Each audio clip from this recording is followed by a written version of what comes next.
नमस्कार, मैं हूं आपके साथ जया शर्मा। बंसल न्यूज के इस खास कार्यक्रम आयुष्मान में आप सभी का बहुत स्वागत है।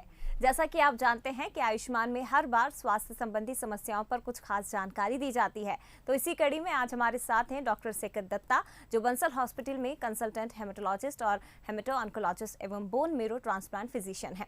डॉक्टर सेकत, आपका बहुत स्वागत है बंसल न्यूज पे। नमस्कार बंसल न्यूज़ के सारे दर्शकों को। तो आज हम बात करने वाले हैं थैलेसीमिया के बारे में और साथ ही आपको बताएंगे उसका इलाज भी। अगर आप भी इस बारे में कुछ जानना चाहते हैं तो कार्यक्रम के दौरान हमारे नंबर्स लगातार आपकी टीवी स्क्रीन पर फ्लैश हो रहे हैं। इनके जरिए आप सीधे डॉक्टर सेकत से सलाह ले सकते हैं। तो चलिए कार्यक्रम की शुरुआत करते हैं। डॉक्टर सेकत, सबसे पहले तो थैलेसीमिया के बारे में मैं आपसे जानना चाहूँगी, क्या है थैलेसीमिया? विस्तार से हमारे दर्शकों को बताइए। थैलेसीमिया जो होता है ये एक आनुवंशिक रोग है। ये रक्त से संबंधित एक आनुवंशिक रोग है। तो हमारे खून में जो बहुत सारे कोशिकाएं होता है, उसमें जो रेड ब्लड सेल या लोहित रक्त कोशिकाएं है, उसका ये बीमारी है, उसका विकार से थैलेसीमिया होता है। तो ये जो आरबीसी या रेड ब्लड सेल है, उसमें हीमोग्लोबिन बोल के एक चीज़ होता है जिसके बारे में सबको ही पता है। अभी ये हीमोग्लोबिन के अंदर हीम बोल के एक आयरन पार्ट होता है और ग्लोबिन बोल के एक प्रोटीन पार्ट होता है। जो ये ग्लोबिन है उसका जब प्रॉब्लम होता है, उसका कोई विकार होता है, तो उससे थैलेसीमिया बनते हैं। बिल्कुल, तो थैलेसीमिया क्या है ये डॉक्टर सेकत ने आपको बता दिया, लेकिन जानना ये भी ज़रूरी है कि आखिर इसके सिम्टम्स क्या है, क्या इसके लक्षण है जैसे आप इसे पहचान सकते हैं। डॉक्टर सेकत, हमारे दर्शकों को बताइए कि इसके लक्षण क्या होते हैं। क्या आम जीवन में हम इससे जो नॉर्मल लक्षण होते हैं उन्हें पहचान सकते हैं? जो थैलेसीमिया बीमारी है ये एक एनीमिया है। तो इसमें खून की कमी रहती है, हीमोग्लोबिन कम लेके पेशेंट हमारे पास आते हैं। तो ये मोस्टली बच्चों को होता है। जब बच्चों को हीमोग्लोबिन कम होते हैं, बहुत छोटे बच्चे हैं, तो उनको समझना थोड़ा मुश्किल हो जाता है। शुरू में उनका सिम्टम ऐसा होता है कि बच्चे ठीक से खाते नहीं, बहुत रोते रहते, बार बार इन्फेक्शन होता है, उनका विकास ठीक से नहीं होता। देखते बाकी बच्चे जैसे बढ़ रहे हैं, तो थैलेसेमिक बच्चे का ग्रोथ ठीक से नहीं हो पाता है और इसका हाइट जो है वो कम रहता है। और जो बार बार इन्फेक्शन होता है उससे ये मेन प्रॉब्लम आती है कि उनका हाइट वेट ये सब बाकी बच्चों के जैसा हो नहीं पाता है। तो धीरे धीरे जो होता है बच्चे का लीवर, स्प्लीन ये सब भी बढ़ना शुरू हो जाते हैं। तो बच्चे का पेट जो है वो फूलने लगता है और उनका जो फेस है वो उसमें भी चेंज दिखना शुरू हो जाता है। कुछ बोनी प्रॉब्लम होते हैं, हड्डियों का प्रॉब्लम शुरू हो जाता है। तो बच्चों में मोस्टली यही होता है कि खून की कमी। तो आपको पेरेंट्स को पहले देखेंगे कि बॉडी में, त्वचा में सादापन या पीलापन आ रहा है और साथ में ग्रोथ ठीक से नहीं हो रहा है, बच्चे रो रहे हैं, बहुत इरिटेटेड रह रहे हैं। तो ये सब लेके बच्चे हमारे पास आते हैं। बिल्कुल, तो समझने की कोशिश करिएगा, क्योंकि थैलेसीमिया एक जेनेटिक बीमारी होती है, जेनेटिक होता है ये। और इसके जो सिम्टम्स है डॉक्टर सेकत ने आपको बताया है। बच्चों में पीलापन अगर आप देखते हैं, उनकी आंखों में पीलापन देखते हैं, वज़न कम होना, पेट बाहर निकलना, ये ऐसे सिम्टम्स हैं जिन पर आपको ध्यान देने की ज़रूरत है। अगर आपके बच्चे में इस तरह के कोई सिम्टम्स नज़र आते हैं तो इन्हें अनदेखा नहीं करना है, बल्कि तुरंत डॉक्टर से आपको जाकर कंसल्ट करना है। डॉक्टर सेकत, आगे बढ़ेंगे, मैं आपसे ये जानना चाहूँगी कि आखिर ये होता क्यों है, क्या कारण इसका मानते हैं? तो ये जो थैलेसीमिया है, मैंने शुरू में ही बोला, ये अनुवंशिक रोग है। अनुवंशिक मतलब ये जो जेनेटिक डिजीज़ है। तो हमारे बॉडी में जो कुछ बनता है तो ये हमारे पेरेंट्स से, मतलब हमारे माता और पिता से जीन के जो जोड़ होते हैं, एक माता से आता है वो एक पिता से आता है। तो थैलेसीमिया के लिए जो जीन है वो माता पिता दोनों से जब डिफेक्टिव जीन बच्चों को मिलता है तब ये थैलेसीमिया बीमारी बनता है। अभी अगर एक जीन खराब हो तो पेशेंट को हम पेशेंट नहीं बोलेंगे, उसको बोलेंगे थैलेसीमिया के कैरियर या वाहक, या थैलेसीमिया माइनर बोल सकते हैं। तो ये बीमारी नहीं है, उसमें हीमोग्लोबिन थोड़ा कम रह सकता है, लेकिन ऐसा नहीं होता कि हीमोग्लोबिन बहुत कम हो जाए और बार बार ब्लड ट्रांसफ्यूजन की ज़रूरत पड़े।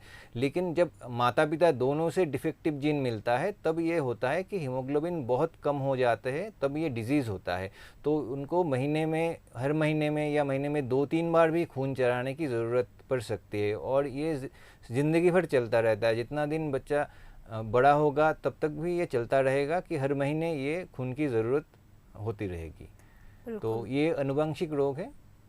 बिल्कुल, अनुवांशिक रोग है और अगर आपके बच्चे को थैलेसीमिया हो जाता है तो फिर बार बार इसमें ब्लड चढ़ाने की ज़रूरत होती है। पेरेंट्स कई बार डॉक्टर सेकत ध्यान नहीं देते हैं, क्योंकि जिस तरह से आप बता रहे हैं कि जेनेटिक बीमारी होती है, पेरेंट्स ध्यान नहीं देते और उसके बाद बच्चों में फिर थैलेसीमिया आ जाता है। तो आप बताइए हमारे दर्शकों को कितना ज़रूरी है इसके प्रति जागरूक रहना, अवेयर रहना। थैलेसीमिया अगर हो जाता है तो ये एक गंभीर बीमारी है, क्योंकि इसमें हर महीने बच्चे को ब्लड की ज़रूरत होती है। तो इसलिए जो एक फैमिली है वो पूरा डिस्टर्ब हो जाता है कि बच्चे को बार बार ब्लड लग रहा है, और ये बीमारी क्योर होना बहुत ही डिफ़िकल्ट होता है। जैसे बोन मैरो ट्रांसप्लांट से हम क्योर कर सकते हैं।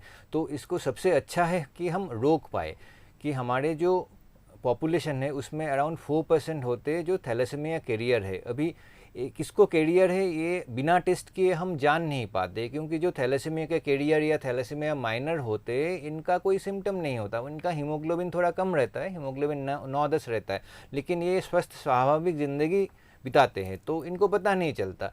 अगर कोई शादी कर रहा है तो वर वधू शादी से पहले अगर ये थैलेसीमिया के लिए जो टेस्ट है वो करा ले, तब उससे पता चलता है कि कोई थैलेसीमिया का कैरियर है या नहीं है। अगर दोनों ही थैलेसीमिया के कैरियर है तो हम ये रिकमेंड करते हैं कि उनको शादी नहीं करना चाहिए। अगर फिर भी उनका शादी हो गया तो प्रेगनेंसी के आने के बाद भ्रूण का टेस्ट करना होता है कि बच्चे को थैलेसीमिया मेजर हो रहा है कि नहीं।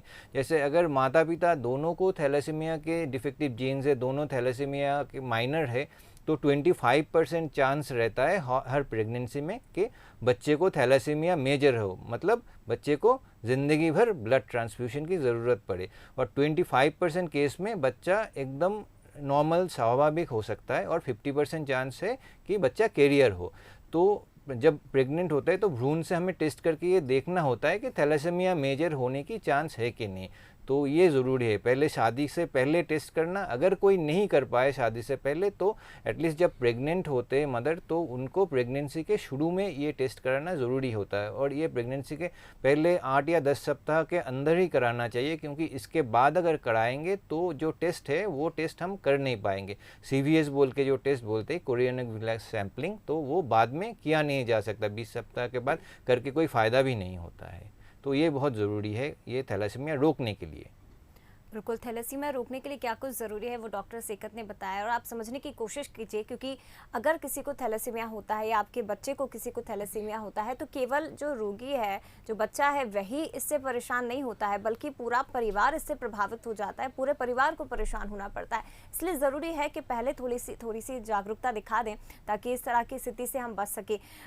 और इसके साथ ही मैं दर्शकों को एक बार फिर से बताना चाहूँगी कि अगर थैलेसीमिया से जुड़ी हुई आप भी कोई जानकारी चाहते हैं, कोई सवाल आपके हैं, तो नंबर्स लगातार टीवी स्क्रीन पर फ्लैश हो रहे हैं, आप कॉल कर सकते हैं। डॉक्टर सेकत के जरिए अपने सवालों के जवाब आप ले सकते हैं। डॉक्टर सेकत, आगे बढ़ेंगे, मैं चाहूंगी थैलेसीमिया से जुड़ी कुछ और जानकारी, कुछ और बातचीत आपसे की जाए। टाइप्स कितने होते हैं, कितने प्रकार का थैलेसीमिया होता है? थैलेसीमिया पेशेंट हम जिनको बोलते हैं वो मोस्टली थैलेसीमिया मेजर होते हैं, मतलब जिनको हर महीने ब्लड की ज़रूरत होती है। बिना खून चराए उनका ब्लड बहुत कम हो जाता है, 2, 3, 4 ऐसे लेवल में हीमोग्लोबिन रहते हैं, और वो बिना ब्लड ट्रांसफ्यूशन के ज़िंदा नहीं रह सकते। तो ये है थैलेसीमिया मेजर। बाकी एक है थैलेसीमिया इंटरमीडिया, तो ये भी होमोजाइगस थैलेसीमिया है, मतलब इनमें भी मदर और फादर दोनों से जेनेटिक डिफेक्ट आए हैं, लेकिन देखा जाता है कि इनको इतना ब्लड ट्रांसफ्यूशन की ज़रूरत नहीं होती है। कभी बुखार आ जाता है या कुछ स्ट्रेस सिचुएशन में उनको ब्लड ट्रांसफ्यूशन लग सकते हैं, लेकिन रेगुलरली हर महीने उनको ब्लड चढ़ाना नहीं होता। तो ये है थैलेसीमिया इंटरमीडिया। तो और एक है जिनको थैलेसीमिया माइनर बोलते हैं हम, जिसमें एक जेनेटिक डिफेक्ट होता है, आइदर माँ से या पिता से ये जेनेटिक डिफेक्ट आया है, तो इनका हीमोग्लोबिन थोड़ा कम रहता है, लेकिन इनको ब्लड ट्रांसफ्यूशन की ज़रूरत, खून चढ़ाने की ज़रूरत नहीं पड़ती। तो थैलेसीमिया मेजर, इंटरमीडिया और माइनर ऐसे हम डिवाइड कर सकते हैं। और दो बोल सकते हैं कि थैलेसीमिया अल्फ़ा थैलेसीमिया और बीटा थैलेसीमिया 2 प्रकार के होते हैं, लेकिन हमारे भारतवर्ष में जो अल्फ़ा थैलेसीमिया है वो बहुत कम है। जो थैलेसीमिया हम देखते हैं वो मोस्टली बीटा थैलेसीमिया है। बिल्कुल, तो ये थैलेसीमिया के प्रकार हैं जो डॉक्टर सेकत ने हमें बताने की कोशिश की। डॉक्टर सेकत, आगे बढ़ूंगी। अगला सवाल मेरा आपसे, अभी कुछ देर पहले आपने प्रेगनेंसी का जिक्र किया था, जानना चाहेंगे आपसे कि प्रेगनेंसी के दौरान किस तरह से ध्यान महिलाओं को रखना चाहिए, क्या ज़रूरी होता है, किस तरह से रूटीन चेकअप लेना चाहिए, और अगर थैलेसीमिया की पुष्टि होती है तो फिर आगे क्या कुछ करना चाहिए? पहले तो जो है मैंने बोला कि शादी से पहले ही सबको थैलेसीमिया का टेस्ट करना चाहिए, लड़की को भी लड़का को भी। अगर इसमें निकल आता है कि किसी का थैलेसीमिया ट्रेट है तो हम रेकमेंड करते, दोनों को ही थैलेसीमिया ट्रेट है तो रेकमेंड करते हैं कि उनकी शादी नहीं होना ही बेहतर है। अगर एक लड़का किसी का लड़की का थैलेसीमिया ट्रेट निकल गया तो उसमें कोई प्रॉब्लम नहीं। उसमें बहुत ज़्यादातर हो सकता है बच्चा थैलेसीमिया ट्रेट लेके पैदा हो, लेकिन ये कोई बीमारी नहीं, ये कैरियर स्टेट है, वाहक स्थिति है जिसमें खून की ज़रूरत नहीं होती है। अगर किसी ने शादी के पहले ये टेस्ट नहीं किया, जो ज़्यादातर हम देखते हैं टेस्ट लोग नहीं कराते क्योंकि उनको लगता है कि वो कोई बीमार नहीं है तो टेस्ट क्यों कराए, और वो रिकमेंडेड भी डॉक्टर के पास जाते हैं। कहीं टाइम देखा गया डॉक्टर भी उनको नहीं बोलते थैलेसीमिया के टेस्ट के बारे में, तो वो ये नहीं करते। तो उसके बाद जो होता है मदर प्रेग्नेंट हो गए तो प्रेगनेंसी से पहले जो है ये करना होता है कि थैलेसीमिया का हम एक टेस्ट अगर करा लेते हैं, उससे पता चलता है कि जो माँ है वो थैलेसीमिया का कैरियर है कि नहीं है। अगर माँ थैलेसीमिया का कैरियर है तब हम पिता का भी थैलेसीमिया का टेस्ट करने के लिए बोलते हैं। अगर पिता का थैलेसीमिया टेस्ट नॉर्मल है तो कोई प्रॉब्लम नहीं, बच्चे को कोई दिक्कत नहीं होगी। लेकिन पिता भी अगर थैलेसीमिया कैरियर है, अगर माता पिता दोनों ही थैलेसीमिया कैरियर निकलते हैं, तब हमें जो करना होता है, हम बोलते हैं एक कोरियोनिक विलस सैम्पलिंग नामक टेस्ट का, वो इस टेस्ट से भ्रूण का परीक्षण किया जाता है कि जो बच्चा आने वाला है वो बच्चा थैलेसीमिया मेजर लेके पैदा होगा कि नहीं होगा। तो वो अगर होता है, हम जो रिकमेंड करते हैं कि इसमें एबॉर्शन करा देना ही अच्छा है, नहीं तो ये फैमिली और बच्चे दोनों के लिए दिक्कत वाली बात होगी। अगर हम देखते हैं कि बच्चा स्वाभाविक है या बच्चे में थैलेसीमिया ट्रेट है तो हम प्रेगनेंसी की कंटिन्यू करने को बोलते हैं। लेकिन ये जो टेस्ट है ये 10 से 13 सप्ताह के बाद ही कर सकते हैं। तो प्रेगनेंसी के शुरू में ही जब डॉक्टर दिखाना जाते हैं मदर, तो उनको टेस्ट करा लेना चाहिए और उससे हमें पता चल जाएगा, देर नहीं करना चाहिए। बिल्कुल सर, जिस तरह से आपने बताया है कि माता पिता को जब होता है इस तरह की प्रॉब्लम तो फिर बच्चे में भी थैलेसीमिया के लक्षण आते हैं। अगर दोनों में से किसी एक को हो तब भी क्या ऐसी स्थिति निर्मित होती है? नहीं, तब ऐसे नहीं होती है। दोनों में से एक को होने से ये प्रॉब्लम नहीं आती है जी। बच्चा कैरियर हो सकता है, लेकिन बच्चा को थैलेसीमिया जो बीमारी है जिसमें बार बार रक्त लेने की, खून चढ़ाने की ज़रूरत है, वो नहीं आएगी। जी, ये बहुत महत्वपूर्ण है कि इसलिए ज़रूरी है कि आप थैलेसीमिया को लेकर जागरूकता ज़रूर बनाएं। जिस तरह से डॉक्टर सेकत ने जिक्र किया है कि शादी से पहले कुछ टेस्ट ज़रूरी होते हैं, तो उसी में थैलेसीमिया का भी एक ऐसा टेस्ट है जो करवाना चाहिए लड़के लड़कियों को शादी से पहले, ताकि आगे आने वाले जीवन में किसी तरह की परेशानी ना हो। लेकिन ज़रूरी ये भी है कि प्रेगनेंसी के दौरान भी थैलेसीमिया का टेस्ट आप करवाएं, ताकि आगे की कोई परेशानी है, बच्चे को अगर सुरक्षित रखना है तो ये ज़रूरी हो जाता है।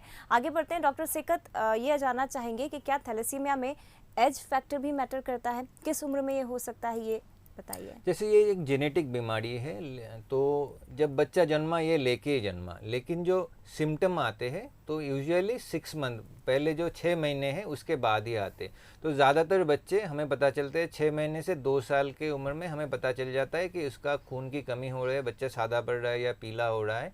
तो 6 महीने से 2 साल, तो ये थैलेसीमिया मेजर के टाइम लाइन है। तो कभी कभी देखा जाता है थैलेसीमिया इंटरमीडिया जो होते हैं, जिनको खून चढ़ाने की इतनी ज़रूरत नहीं होती, वो काफ़ी ज़्यादा उम्र में, मैंने ऐसा पेशेंट भी देखा है जिनको 50 साल की उम्र में डायग्नोसिस हो रहा है कि उनके थैलेसीमिया है, क्योंकि पहले उनका कभी टेस्ट नहीं हुआ, उनके कभी दिक्कत नहीं आई, तो उनको पता नहीं है। लेकिन जो मेजर है तो वो जब बच्चे होते हैं तभी पता चल जाता है, 2 साल की उम्र तक पता चल जाता है हमें। बिल्कुल, तो ये ज़रूरी है कि जानकारी ज़रूर आप रखिए। डॉक्टर सेकत, अगला सवाल मेरा आपसे ये है कि अगर एक बार किसी को थैलेसीमिया हो जाता है तो फिर डॉक्टर्स की क्या कुछ रिस्पॉन्सिबिलिटीज़ होती है? इसके साथ ही फैमिली को भी क्या कुछ रिस्पॉन्सिबिलिटीज़ निभानी चाहिए? क्या उनकी जिम्मेदारी होती है? कैसे इसका निदान किया जा सकता है? जैसे हम थैलेसीमिया का डायग्नोसिस करते हैं, इसके लिए एक छोटा सा ब्लड टेस्ट करना पड़ता है। किसी को हम सस्पेक्ट करते हैं थैलेसीमिया हो सकता है, तो हम HPLC या हाई परफॉर्मेंस लिक्विड क्रोमाटोग्राफी बोल के एक टेस्ट है, वो बहुत ही साधारण सा एक टेस्ट है, जो सुविधा सारे देश के सभी जगह, सारे राज्य में अवेलेबल है, सारे गवर्नमेंट हॉस्पिटल में भी अवेलेबल है। तो वो करा के थैलेसीमिया है कि नहीं, ये पहले हम डायग्नोसिस कर लेते हैं। अगर किसी का थैलेसीमिया है, थैलेसीमिया मेजर है, जिसमें ब्लड ट्रांसफ्यूशन लेना होता है, तो इसमें जो है कि रेगुलर ब्लड ट्रांसफ्यूशन ये बहुत ही इम्पॉर्टेंट है। तो कभी कभी हम देखते हैं बच्चों को ब्लड की ज़रूरत होती है, लेकिन हीमोग्लोबिन बहुत कम हो जाता है, जैसे 5-6 हो जाता है, फिर ही वो ब्लड लेने आते हैं। तो ऐसा कभी नहीं करना चाहिए। थैलेसीमिया जो पेशेंट है उनको हम बोलते हैं हीमोग्लोबिन 9 के ऊपर रखना चाहिए। अगर 9 के ऊपर हीमोग्लोबिन रखे तभी बच्चे का ग्रोथ ठीक से हो पाएगा, बच्चे का विकास, शारीरिक और मानसिक विकास दोनों ही हो पाएगा, और बाकी जो समस्या है वो भी कम आएंगी।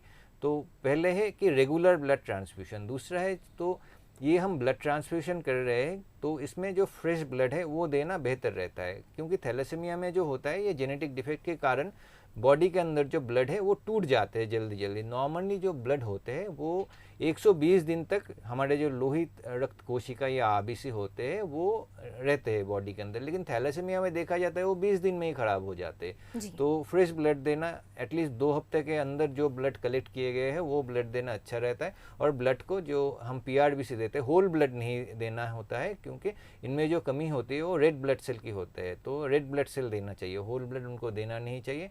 और ये जो रेड ब्लड सेल है उसको ल्यूको डिप्लीशन करना चाहिए, उसमें जो वाइट ब्लड सेल है उसको निकालना चाहिए, तो इससे रिएक्शन कम होते हैं बच्चों में, बाद की परेशानियाँ कम होते हैं। तो ये ब्लड ट्रांसफ्यूशन के लिए हमें ख्याल रखना चाहिए।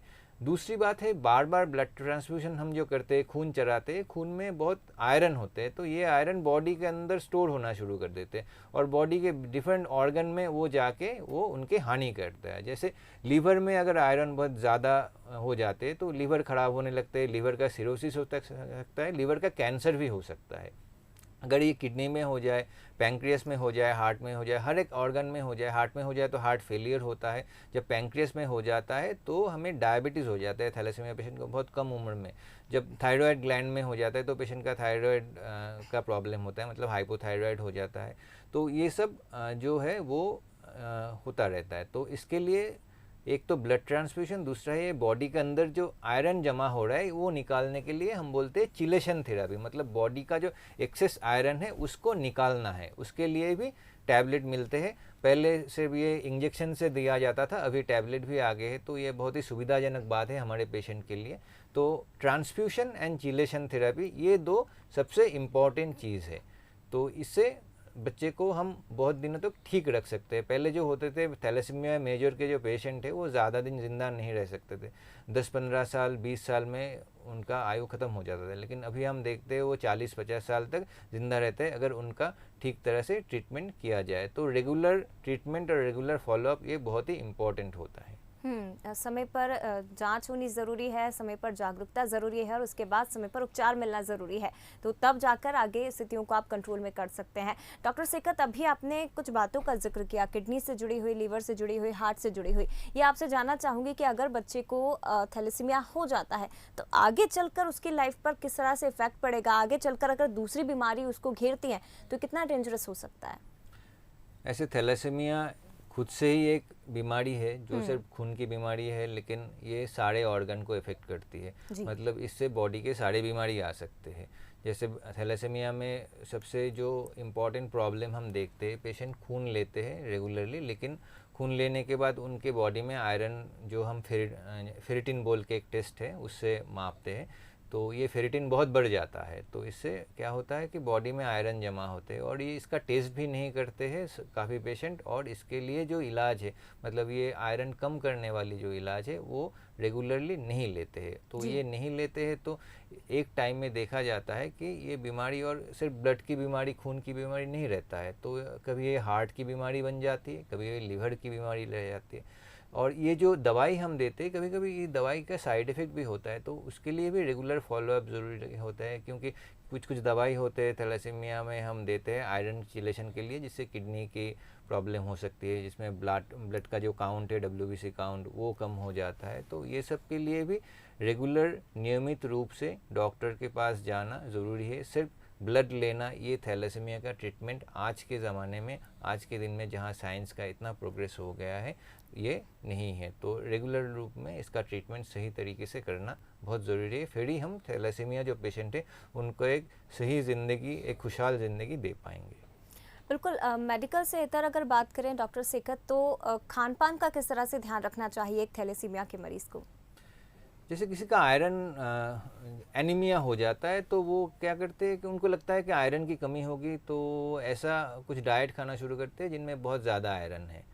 तो ऐसा नहीं करना चाहिए, क्योंकि थैलेसीमिया जो बीमारी है इसमें आयरन की कमी नहीं होती, आयरन की कमी की वजह से ये ब्लड नहीं कम हो रहा है, ये एक जेनेटिक बीमारी है। इसमें जो आरबीसी या लोहित कोशिका है ये बॉडी के अंदर ही खुद से ही डैमेज हो रहा है, खुद से ही ख़त्म हो रहा है, तो ये एनीमिया आयरन के लिए नहीं है। तो थैलेसीमिया पेशेंट को कभी ऐसा नहीं करना चाहिए कि जो जो खाना है जिसमें बहुत आयरन है वो नहीं लेना चाहिए, उसको अवॉइड करना चाहिए। जैसे बहुत सारे डाइट हम लेते हैं जो एनीमिया में जिसमें आयरन ज़्यादा रहता है, जैसे चुकंदर लेते हैं या पालक लेते हैं, ड्राई फ्रूट्स लेते हैं, केले लेते हैं जिसमें बहुत आयरन होता है, तो ये सब खाने से दूर रहना चाहिए। बाकी जो नॉर्मल डाइट है वो फॉलो कर सकते हैं, पौष्टिक आहार उनको लेना है, लेकिन ज़्यादा आयरन लेना नहीं है, ये सबसे इम्पॉर्टेंट होता है क्योंकि ये उल्टा हानिकारक होगा उनके लिए।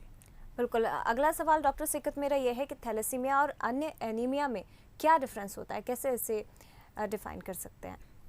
जैसे अन्य सारे एनीमिया कोई भी एज में हो सकता है, हमारे थैलासीमिया हम जो देखते हैं यूजुअली बच्चों में होता है। एनीमिया के बहुत सारे कारण होते हैं। इंडिया में एनीमिया के सबसे इम्पॉर्टेंट कारण है आयरन के कम होना, खून में आयरन कम हो जाते हैं। विटामिन B12 की कमी से हो सकता है, कभी कभी जो है लीवर की बीमारी से, कभी कभी कैंसर से, कभी कभी थायराइड की बीमारी से एनीमिया हो सकता है। तो एनीमिया को हम कोई रोग नहीं बोलेंगे, ये दूसरे कोई रोग के कारण से एनीमिया यूजुअली होता है। लेकिन जो थैलासेमिया है खुद से ही एक ब्लड का एक रोग है जिसमें ब्लड बॉडी के अंदर जो हमारा RBC है, रेड ब्लड सेल है, वो ज़्यादा दिन ठीक नहीं रह सकते, वो टूट जाते। जो RBC 120 दिन रहना चाहिए वो 20 दिनों में टूट जाता है, तो उससे ये दिक्कत पैदा होती है। उसके कारण ये जो हमारे खून की कमी होती है ये होती है, तो ये मेन डिफरेंस है। बिल्कुल। थैलेसीमिया और अन्य जो एनीमिया है उसमें भी डिफरेंस डॉक्टर सेकत ने बता दिया है। डॉक्टर सेकत, सवाल मेरा आपसे ये है कि हम लगातार इस बारे में चर्चा कर रहे हैं, आप भी बता रहे हैं कि शादी से पहले लड़के लड़कियां होते हैं उन्हें चेकअप करवाना चाहिए, उन्हें थैलेसीमिया का टेस्ट करवाना चाहिए। इसके बाद भी और भी चीज़ें सामने आती हैं। ये माना जाए कि जागरूकता का अभाव अभी भी थैलेसीमिया को लेकर लोगों में है, वो जागरूकता पूरी तरह से दिखाई नहीं दे रही है और जिसके कारण थैलेसीमिया के मरीजों की संख्या बढ़ रही है और बच्चों पर उसका इफेक्ट पड़ रहा है। एकदम क्या कहेंगे आप? मैं यही बोलूँगा कि ये एक ऐसी बीमारी है जो एक बार हो जाए तो दिक्कत बहुत ज़्यादा है, तो ये बीमारी को होने से पहले हमें रोकना है। किसी को अगर थैलासीमिया ट्रेट डायग्नोसिस होता है तो परेशान होने वाली कोई बात नहीं, ये कोई बीमारी नहीं है। ट्रेट या कैरियर स्टेट तो किसी को भी हो सकता है, बहुतों को है, हम टेस्ट नहीं करते हैं इसलिए हमें नहीं पता है, लेकिन इससे कोई परेशानी नहीं होती। लेकिन ये जानना हमारे लिए बहुत ज़रूरी है। किसी का अगर शादी हो रहा है तो शादी से पहले खुद का और खुद के पार्टनर का दोनों का थैलासीमिया टेस्ट कराए। ये बहुत ही छोटी सी टेस्ट है, इसको HPLC हीमोग्लोबिन HPLC टेस्ट बोलते हैं। ये कराना कोई दिक्कत की बात नहीं है, हर जगह होती है, कोई भी बड़े लैब कर देगा, गवर्नमेंट हॉस्पिटल में होते हैं, फ्री में भी होते हैं, तो ये कराना बहुत ही ज़रूरी है। इससे जो होता है हम जो फ्यूचर में आने वाली बहुत बड़ी समस्या, बहुत बड़ी दिक्कत को टाल सकते हैं। तो इसके लिए तो हमें जागरूक होना है, हमें एकजुट होना है, फिर ही हम थैलासीमिया मुक्त भारत बना पाएंगे। बिल्कुल, लेकिन उसके लिए ज़रूरी है कि जो जानकारी डॉक्टर सेकत आपको दे रहे हैं उस जानकारी को आपको ध्यान से सुनना है और जो स्टेप्स उन्होंने बताए हैं उसे ज़रूर फॉलो करिएगा, उसका ध्यान रखिएगा ताकि थैलेसीमिया मुक्त भारत आप बना सके। डॉक्टर सेकत, कुछ और सवाल मेरे पास है, ये जानना चाहूँगी कि क्या थैलेसीमिया को रोका जा सकता है? इसके साथ ही क्योंकि ब्लड चढ़ाने की ज़रूरत पेशेंट को होती है, तो उसका किस तरह से आप ब्लड चढ़ाते हैं? क्या उसकी टाइमिंग होती है 6 महीने, 1 महीना, किस तरह से ब्लड चढ़ाया जाता है? जो हम ब्लड चढ़ाते हैं वो पेशेंट की नीड के हिसाब से, हम चाहते हैं कि बच्चों में ग्रोथ जो है वो ठीक से हो। जिस बच्चों का ऐसे थैलेसीमिया पेशेंट होते हैं जिनका हीमोग्लोबिन 6-7 है लेकिन उनका ग्रोथ अच्छा हो रहा है और 6-7 से हीमोग्लोबिन कम नहीं हो रहा है, जो मोस्टली ये थैलेसीमिया इंटरमीडिएट पेशेंट होते हैं, तो इनको हम ब्लड कभी कभी नहीं भी चढ़ाते। लेकिन जो थैलेसीमिया मेजर पेशेंट है उनमें जो है उनका ग्रोथ विकास ठीक से नहीं हो पाता है, तो हम कोशिश करते हैं कि उनका हीमोग्लोबिन 9 या 9 से कभी कम ना हो, 9 के ऊपर ही रहे। हीमोग्लोबिन 8 हो गया तो ऑब्वियसली हॉस्पिटल जाके उनको ब्लड लेना है। अभी दिक्कत ये है कि आज के ज़माने में जो डोनर है वो इतने ज़्यादा नहीं है, तो ब्लड की बहुत किल्लत है, सब जगह खून नहीं मिलता है। तो थैलेसीमिया पेशेंट को रेगुलरली जो गवर्नमेंट से है फ्री में थैलेसीमिया पेशेंट को ब्लड देते हैं, लेकिन ब्लड जो ब्लड बैंक में कमी रहती है तो उनको ठीक से ब्लड नहीं मिल पाता। दूसरी बात ये है कि जो ब्लड देना सिर्फ इम्पॉर्टेंट नहीं है, मैं जो बोल रहा था कि ब्लड की वजह से जो आयरन बॉडी में जमा होते हैं उसको निकालने के लिए जो दवाई वो भी इतना ही ज़रूरी है, क्योंकि उससे जो फ्यूचर में प्रॉब्लम आते हैं वो बहुत ज़्यादा आते हैं अगर ये जो चिलेशन थेरेपी है वो यूज़ ना करते हैं पेशेंट, तो ये करना भी बहुत ज़रूरी है। तो हीमोग्लोबिन जो है 9 के ऊपर रखना है, ये हमारा हीमोग्लोबिन का टारगेट है। और किसी पेशेंट को अगर थैलेसीमिया मुक्त होना है, वो पूरा क्योर होना चाहते, तो हम रिकमेंड करते हैं कि उनके लिए बोन मैरो ट्रांसप्लांट या स्टेम सेल ट्रांसप्लांट सबसे सही ट्रीटमेंट है। लेकिन ये ट्रीटमेंट जो होता है ये यूजुअली 2 साल से 7 साल तक करना वो अच्छा होता है। किसी का उम्र बढ़ जाता है तो जी। ये ट्रीटमेंट में रिस्क काफ़ी है और रिज़ल्ट इतना अच्छा नहीं मिलता है। नहीं तो 90% पेशेंट जो है ये बोन मैरो ट्रांसप्लांट से पूरा ठीक हो सकते हैं, ये स्वस्थ स्वाभाविक ज़िंदगी बिता सकते हैं, कोई ब्लड की ज़रूरत उनको फ्यूचर में नहीं होती ट्रांसप्लांट के बाद। बिल्कुल, लेकिन इसके लिए ज़रूरी है कि ऐसी स्थिति निर्मित ही ना हो। माता पिता थोड़ी सी जागरूकता दिखाएं ताकि अपने बच्चे को आप सुरक्षित और एक खुशहाल भविष्य दे सके। डॉक्टर सेकत, बहुत धन्यवाद आपका, ये इतनी अच्छी जानकारी आपने हमारे दर्शकों को दी है और थैलेसीमिया को लेकर जागरूकता आपने हमारे दर्शकों तक फैलाई है। नमस्कार। तो आज डॉक्टर सेकत दत्ता ने हमारे साथ थैलेसीमिया के बारे में कई महत्वपूर्ण जानकारियां साझा की है। निश्चित रूप से आप सभी को तमाम सवालों का जवाब मिल गया होगा और थैलेसीमिया के प्रति जो जानकारी है, जो जागरूकता है, उसे दिखाने की आपको ज़रूरत है। स्वास्थ्य के प्रति बिल्कुल भी लापरवाही ना करें, स्वस्थ रहें, सुरक्षित रहें। इसी के साथ हमारी खास पेशकश में इतना ही। फिर हाजिर होंगे एक नई स्वास्थ्य संबंधी समस्या को लेकर, साथ ही बताएंगे उसके उपचार भी। तब तक के लिए आप बने रहिए बंसल न्यूज़ के साथ। नमस्कार।